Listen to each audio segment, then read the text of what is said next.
So first of all, I want to just kind of go down the line, and we'll start down there with Austin since he's on the end. And I just want y'all to just kind of just in a real quick, like 30 seconds to a minute long, just tell me about the trip. Tell me what. Actually, let me backtrack. Let me get two people. Okay, so Sarah, and give me somebody on this end. All right, Luke. All right. It was half the group. To just explain what we did, like throughout the week. So, Sarah, go ahead, and you were both kind of there, but no, he was at the other one. Yeah, he was. Sarah was. You were. I was painting. Okay, yeah. So you talk more about that one, and Luke will go into the other one. All right, cool. So yeah. So day one, we pull up, and they're like, "Hey, so we've been kind of helping out with this school that's nearby. Is it elementary school? Yep. Yeah. Okay. With this elementary school that's nearby, and we have been like doing some like work, trying to make it nicer for them, however that we can. And so the adult trip went up a few months ago, and they kind of like remodeled. They put some new stuff in there. They styled it up some, or was that just Wes? I don't remember. So Anyways. okay, yeah. Backstory to the elementary school. So the elementary school is a partnership that Wes has with his church. And so he started building this partnership and started wanting to do things for the elementary school. And so the group that we took up in May, he was beginning that partnership. And so whenever we went up there, we walked into that teacher's lounge with him, and he literally asked the teachers, what do y'all want out of this teacher lounge? Like, what could you change, and where would you see, if you could do anything, regardless of money, what would you change? And so that's all we were there for. We weren't there for much. I mean, it was only we were really only there a day. But y'all did a lot, yes. Yeah. Why? But I was talking about the one that we went to up in May. Oh. So we weren't a part of. Well, the only thing we were a part of was hearing the vision, and so it was really cool, yes, to come and back and see that vision, and then our group be a part of the group that ended up finishing that vision. So yeah, Sarah. Yeah. So pretty much what we did was we went in there, we moved all the furniture off the walls, and they had this blackboard that took up the whole wall. The furniture was on the walls? That's awesome. No, I said we moved it off, like away from the walls. You know what I meant. That was grammatically correct. Anyways, so we moved all the furniture away from the walls, and there was this giant blackboard that covered the whole wall, and we basically pulled it off, and it was actually really difficult to figure out. It was a lot of screwing, unscrewing. It was a lot of work. And then we pulled the thing off the wall. And so then once everything was out of the way, then we went in and we painted it this nice green color, because it was white, but we painted it a nice green color. It's really pretty, actually. And then we put everything back, and we made sure that it was really nice. We didn't like slosh paint everywhere, except for that one time. But that room looks really good. It did. It looked very nice. Sarah, tell us about the significance behind that project. I kind of mentioned the whole point of having a partnership, but what else was significant behind that? So pretty much the whole point was just to show, a lot of the things that we did throughout the week was just to show the community through Travelers Church that we care, and that Wes specifically, because he's like the head, is that he is there, and he is there to care, and they care for the community. That's what we did the whole week, is just show people. So we were behind the scenes, and we're just helping support Wes's cooperation with the school.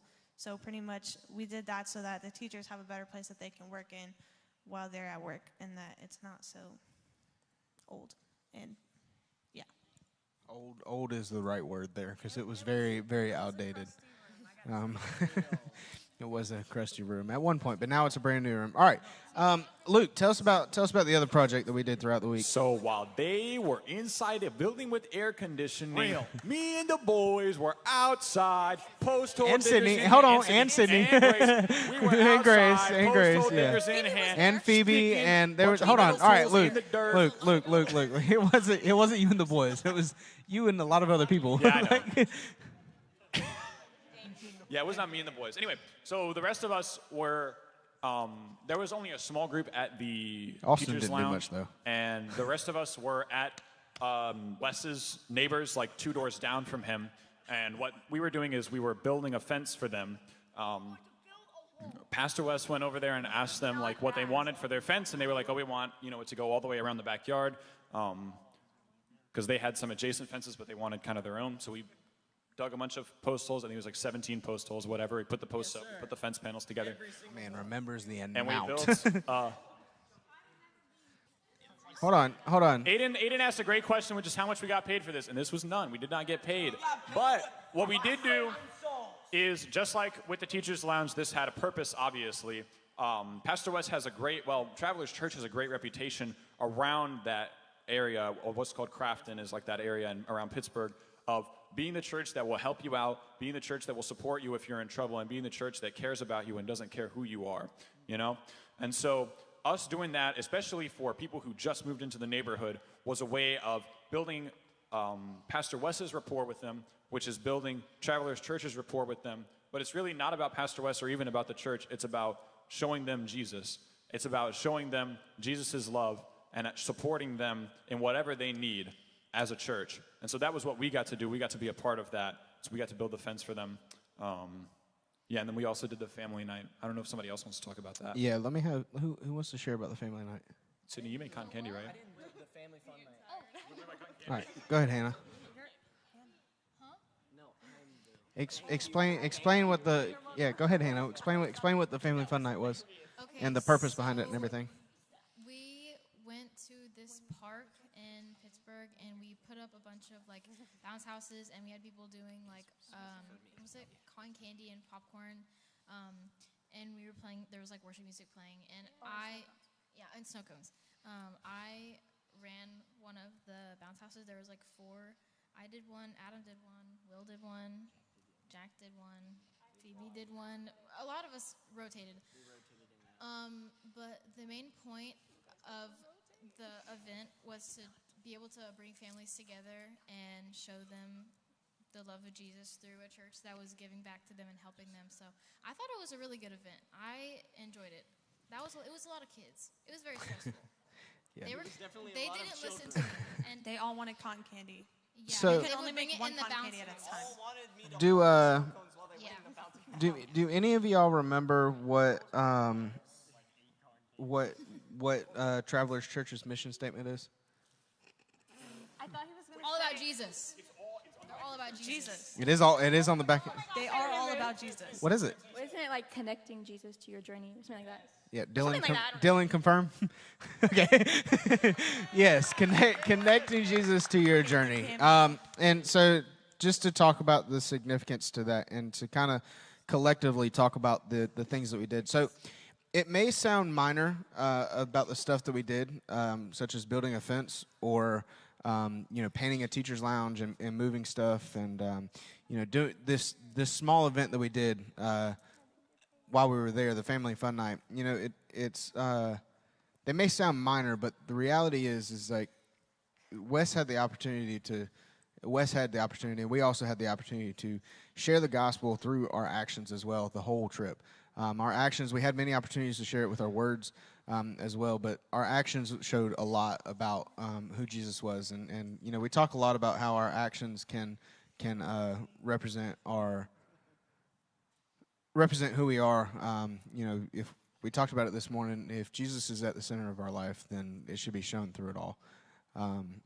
And so we really definitely, I think, hit on that while we were on this trip. And it may have felt small at times, may have felt like we weren't doing much, but the reality is we were making a difference in somebody's life through Jesus. So, Phoebe? So, cool thing about the family fun night was that the park double booked the pavilion. Oh, yeah. And so Travelers Church had the pavilion, but it was also booked for like a Islam Mosque Association event. Yeah, it was the largest Muslim mosque in Pittsburgh. Yeah. And so what happened was, like, we set up everything for travelers, and then they showed up and were like, hey, this is supposed to be our pavilion. And but we were like, but it's booked for us. And so it was just kind of like a tense situation where normally, like, it'd be like, what do we do? But thankfully they had another pavilion, and the mosque was very, very kind, and they went to that pavilion. And but the cool thing was that the whole thing was settled very calmly, and it was just a very they were really nice. And so in return, Pastor West, who was dealing with all of this, was nice to them, and he would have been nice to them regardless of how they acted, which is really cool. But the cool thing is that we got to talk to a lot of them because they're kids, and came over to our event, and they just kind of mingled. And so it was really cool because a lot of the people at Travelers got to talk to them, and got to just get to know them, or just spread the gospel to them. And so it was a really cool experience. Yeah, go ahead. Are you talking about the combination stuff? Oh yeah, I was gonna add All right, something. go ahead. Go ahead. to it. I wanted to point out that the Muslims' children, they acted so well. Like, I'm gonna be honest, I didn't have a single one that came from the other event that didn't listen to me, actually. Like, that followed directions and like was nice and was polite and like took turns. And it was, no, they didn't ask me to hold their snow cones, actually. It's crazy. Dang, that's crazy. But yeah, I just wanted to point that out, that, I mean, we like totally botched their like whole plan, and they were still really nice about it. It was very cool to see them, that they mingled even after their event was over and stuff. Yeah. So I don't know if y'all necessarily, and I know Andrew's kind of talked about this as well, but and you may still not, but grasp the significance behind that whole situation.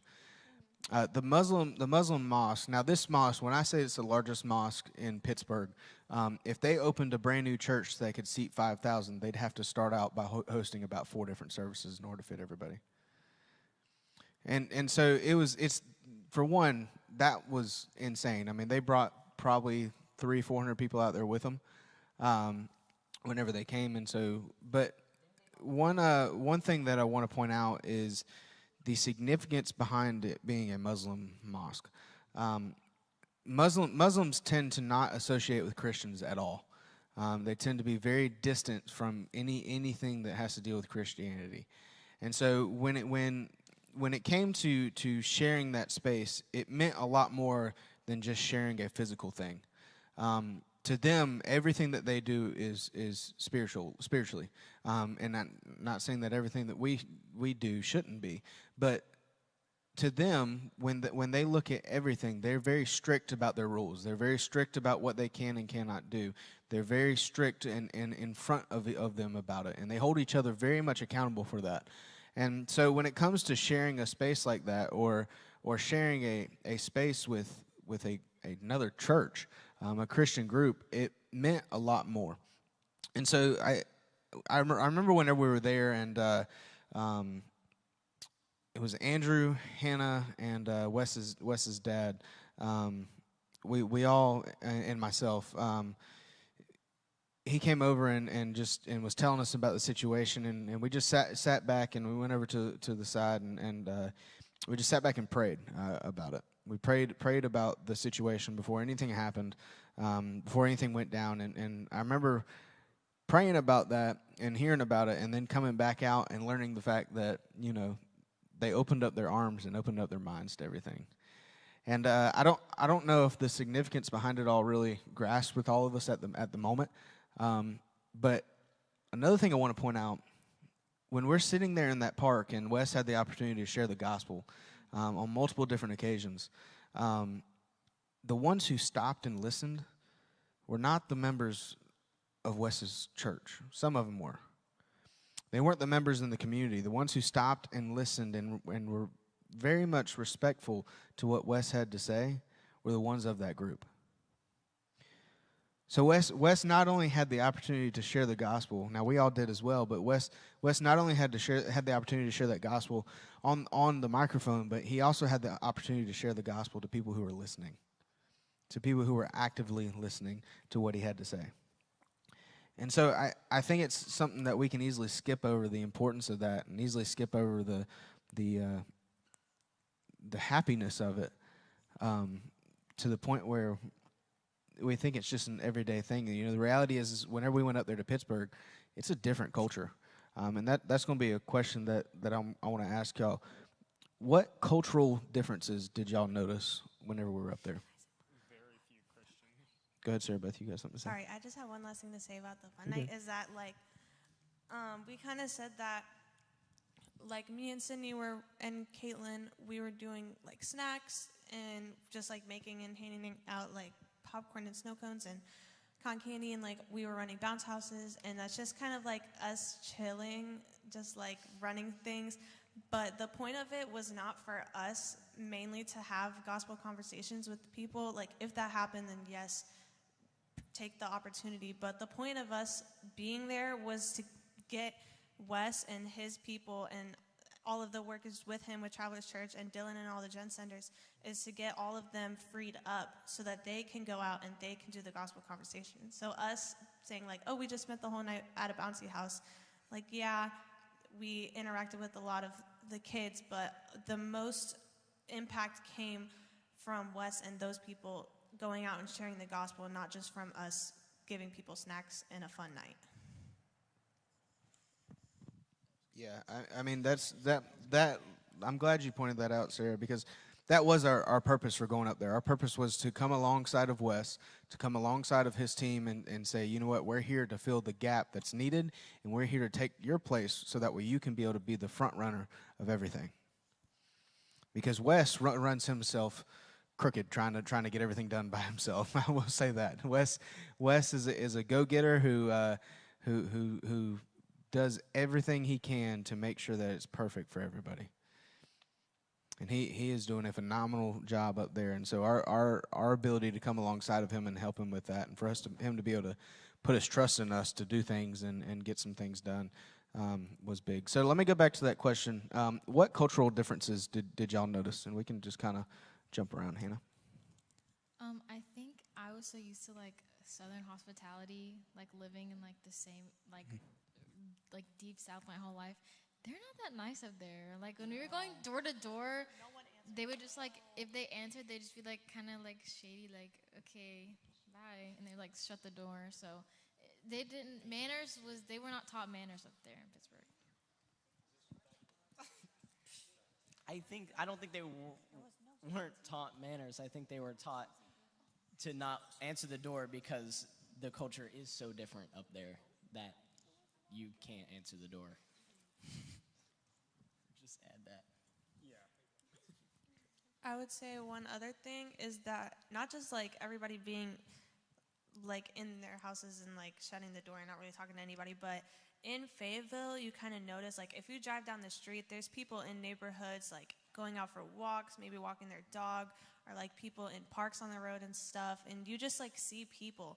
But I feel like we didn't see a lot of people. Like, we went on prayer walks throughout all over Wes's neighborhood and through different areas, and I don't remember seeing more than, like, 5 people on the street. You just don't come across a lot of people that are open to speak.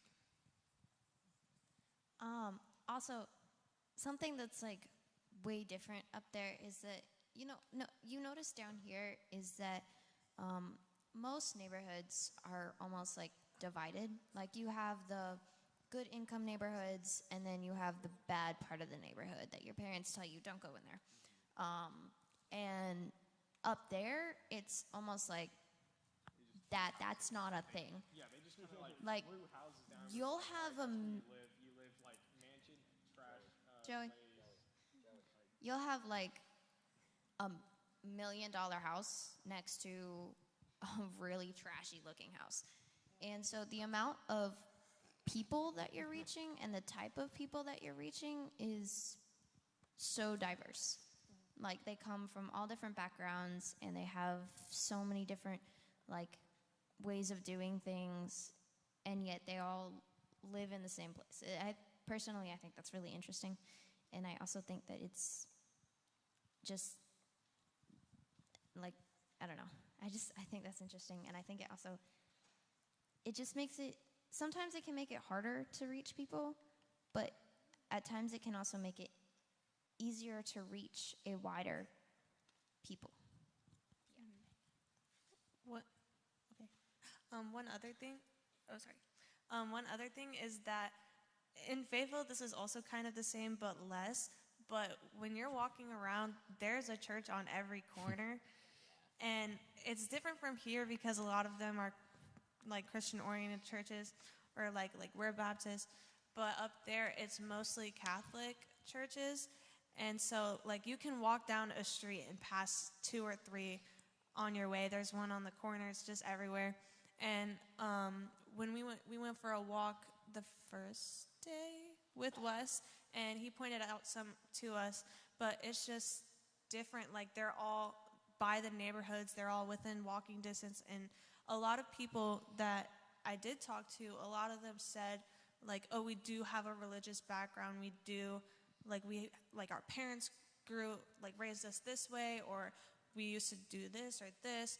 And so a lot of people, more often than not, did have a religious affiliation that they did meet. And I feel like that's different from here, because I feel like a lot of people in Fayetteville are either like they have their own personal affiliation, or they just like don't have one. And so I feel like I encounter more people here that aren't religiously affiliated or don't have a church that they attend regularly, but a lot of people that I met up there did. Yeah, one of the things that Wes pointed out back in May, whenever we were there, and it really stood out to me, and he said it again with y'all. I don't know if he caught y'all. Don't worry, Luke. I'm coming. We're coming back down to you.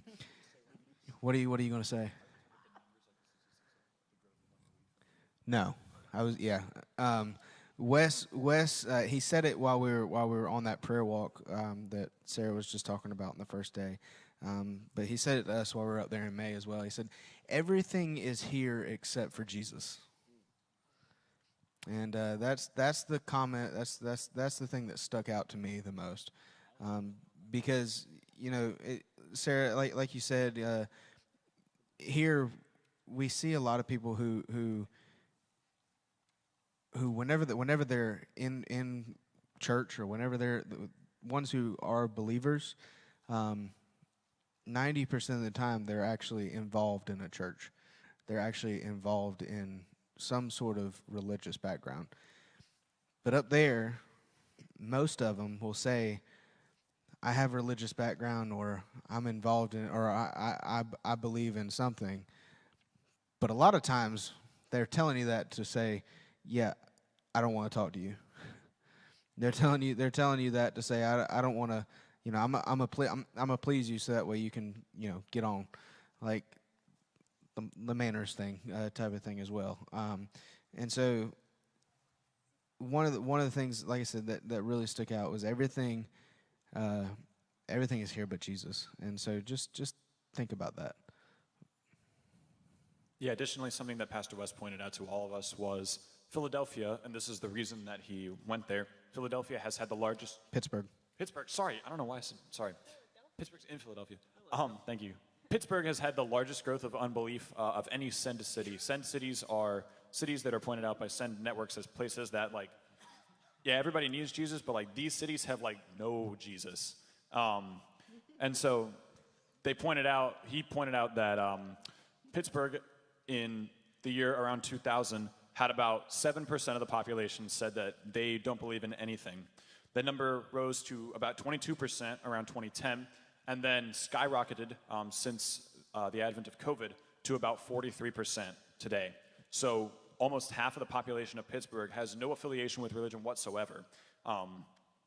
So just a huge spike in the number of people who don't believe in anything up there, which I thought was really interesting and a really staggering statistic to hear about. And it's definitely something that you need to keep in mind, that we had to pay attention to while we were up there, just that there are so many people who don't associate themselves with that at all. And maybe just come to the events that we hold just for fun, or just to give their kids something to do, or people who come or who experience everything that Travelers Church does for all the people in the neighborhood as that's their first contact with anybody that's their first contact with Jesus, with the love of Jesus in their life. And so it's a really different place where a lot of people down here, at least, either say, either they were raised in church or they at least have an affiliation with a church in some way, shape, or form. I've talked to tons of people who say, oh yeah, my folks used to go, but now we don't go since COVID. I've met a ton of people like that down here, but up there, it's very different. And Do you think it's easier to reach the people who don't have a religion or the people that do have a religion? I mean, each one comes with its own difficulties. That's If somebody has a belief system, That's a really good question. then you have to sort of show them why Jesus is better and also true, Some people have, people who don't believe in anything sometimes have, willful reasons, oh, I don't believe in Christianity, not because of some logical barrier, but because of just some, I don't want to believe this part of the Bible or whatever. But some people who already have a religion, think they have, a specific answer. And then, or there are some things that they're attached to about that religion, practices, especially Muslim, Islam is a very regimented religion, and so people have attachment to those practices. And it's a very hard sell to get them to change their entire belief system. But for definitely both ways, it comes with its own difficulties. But God is powerful enough to save anyone, whether they have no belief system or whether they have spent years in another religion.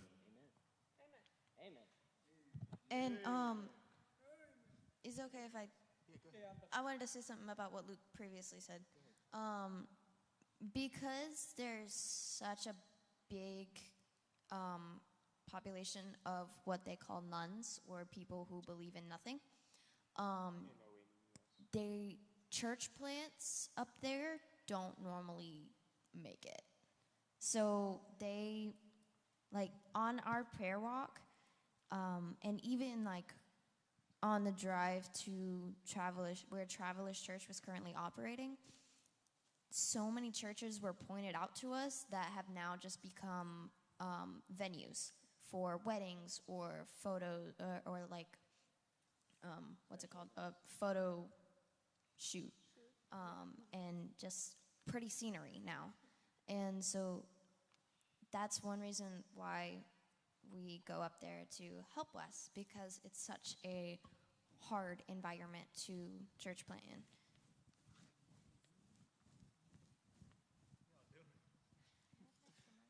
They're singing Kumbaya.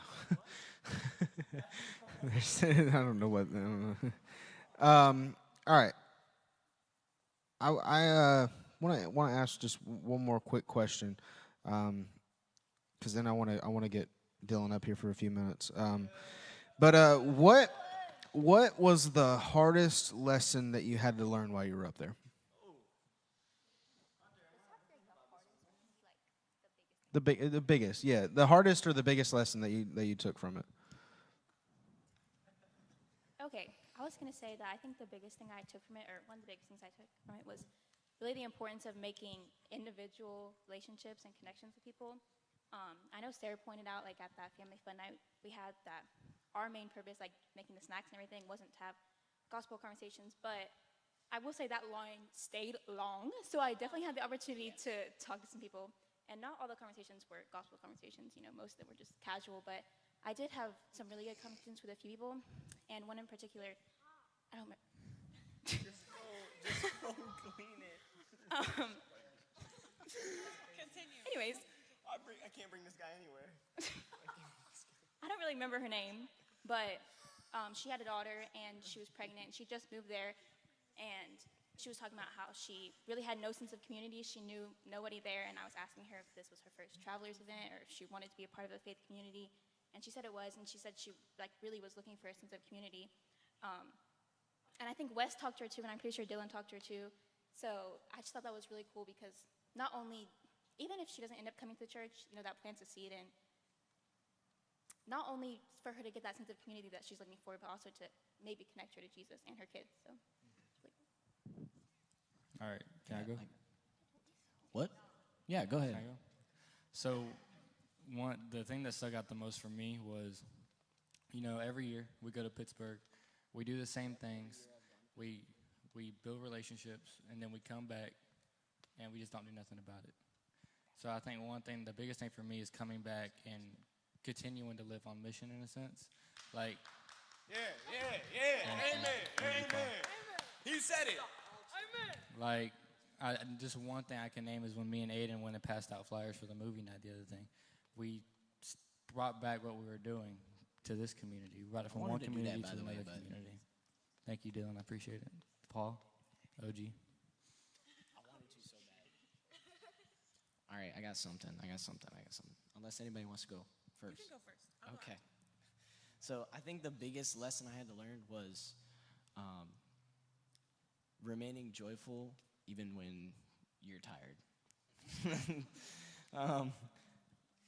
And not even just physically, like working on a fence for a whole weekend, but being mentally tired and not ready to socialize with people every day. I'm going to be honest, I was done with y'all on the car ride there. I was done with Taylor Swift. Yeah. Not in the way. Bring it back in. Not in the way of I didn't want to see y'all, but not in the way of I didn't know, I couldn't filter myself to be nice because I'm not a nice person. I'm not, sorry. It was hard for me to remain joyful when I was so tired, and I was done with the socializing aspect because I'm homeschooled. That was the most social interaction I've gotten in like a long time. All right, it's that in camp. All right, that's what I get. But I think that was the biggest lesson I learned was remaining joyful, even though my body and my spirit was tired. You know, relying on God to give me that joy and that remaining faithful in Him, even when I was tired.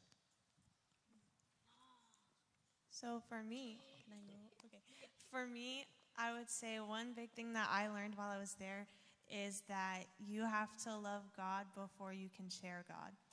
Say that again. Say that again.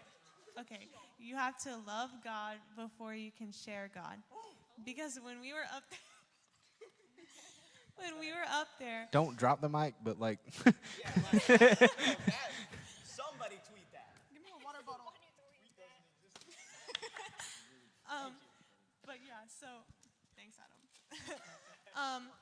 The first day that we were up there, all the drive up there, Hunter approaches me, and he was like, "Hey, so I wanted to know if you would be comfortable with leading a devotional for the group before the day got started and like before we went out and everything."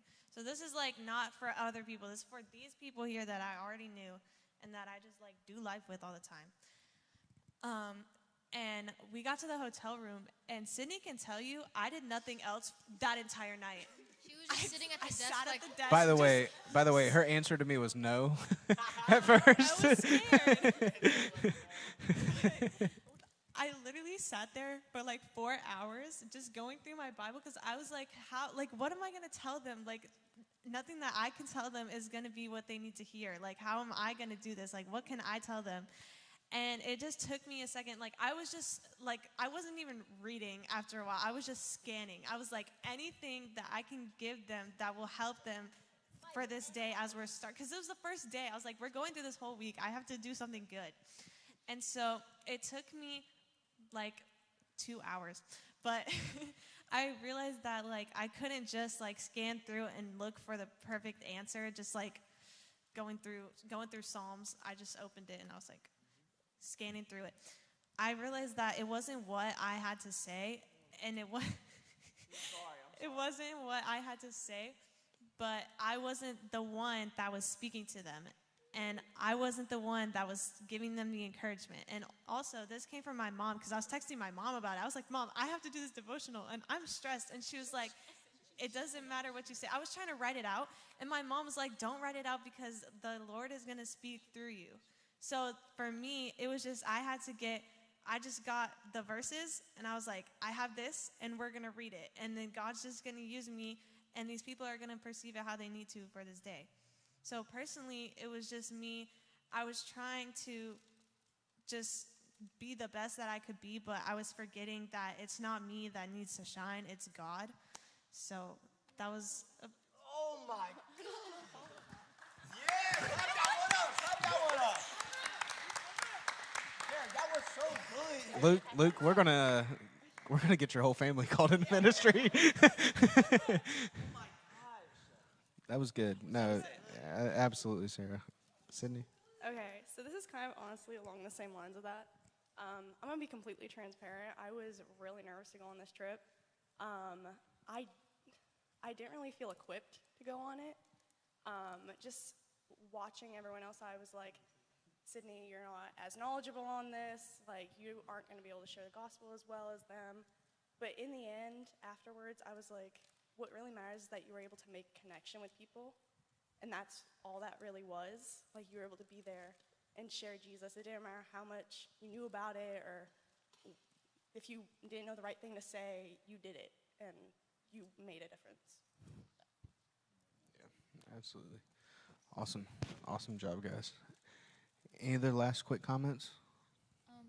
For me, kind of like piggybacking off of what Sydney said, when I led devotion, I talked about like the exact same thing of not feeling like you are good enough to go out and share it, because I mean, I got to this church like December, so I definitely didn't feel like I knew enough, but I just reminded myself that God doesn't pick favorites, and you can really, thank you, you can either have started believing yesterday or like 10 years ago, just knowing that you've been saved and you have that growing personal connection, even if you don't feel like it's the strongest, you can still go out and be the reason that someone else finds God.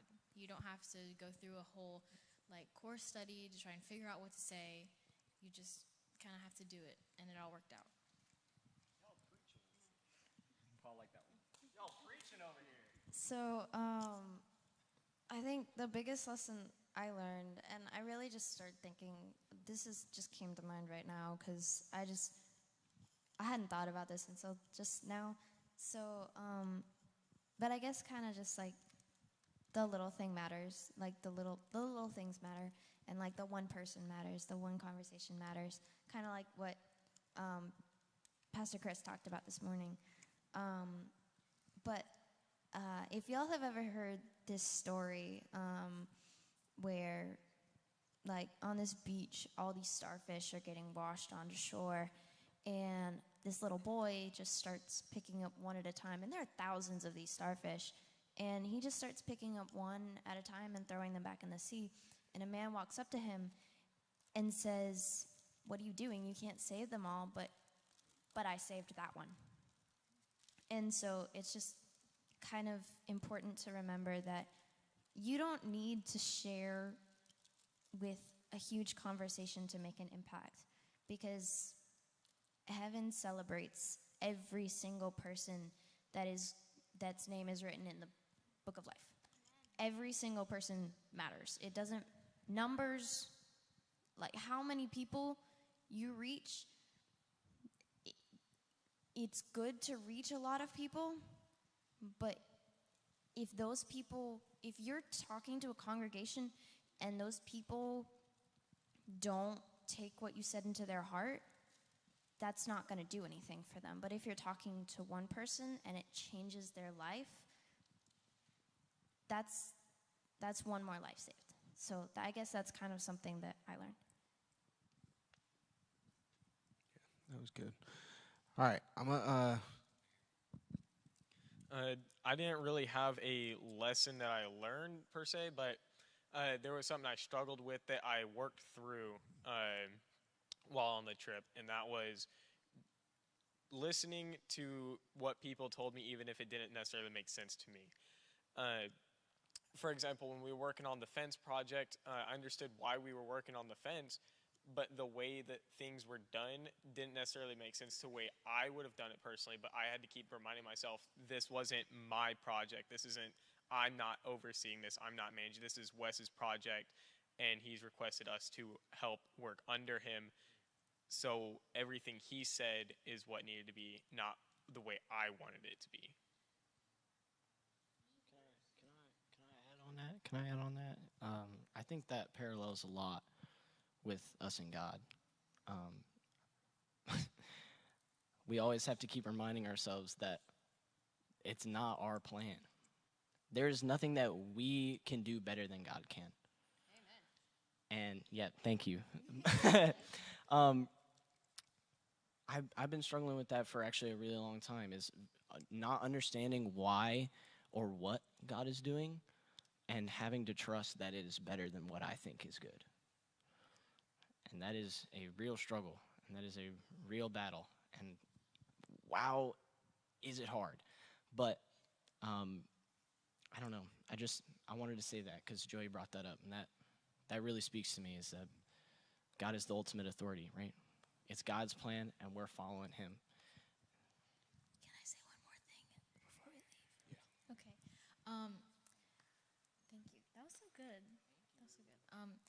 Just one last thing that I wanted to mention was, I think the mission trip was great. Not only that we got to go out and help the people of Pittsburgh and help Travelers, but I think it was good for us within the youth group. I have never felt more in tune with the people around me, and it was just so, thank you. It was so nice to, because of course I knew everyone before we went on the mission trip, but you're with these people for all these days and all these hours and doing all this work, and you're feeling tired and exhausted and done with everything at the same time. So I really just think that God knew what he was doing, putting these people here and putting them on the mission trip at the same time and putting all of them into my life. So I'm thankful for everyone.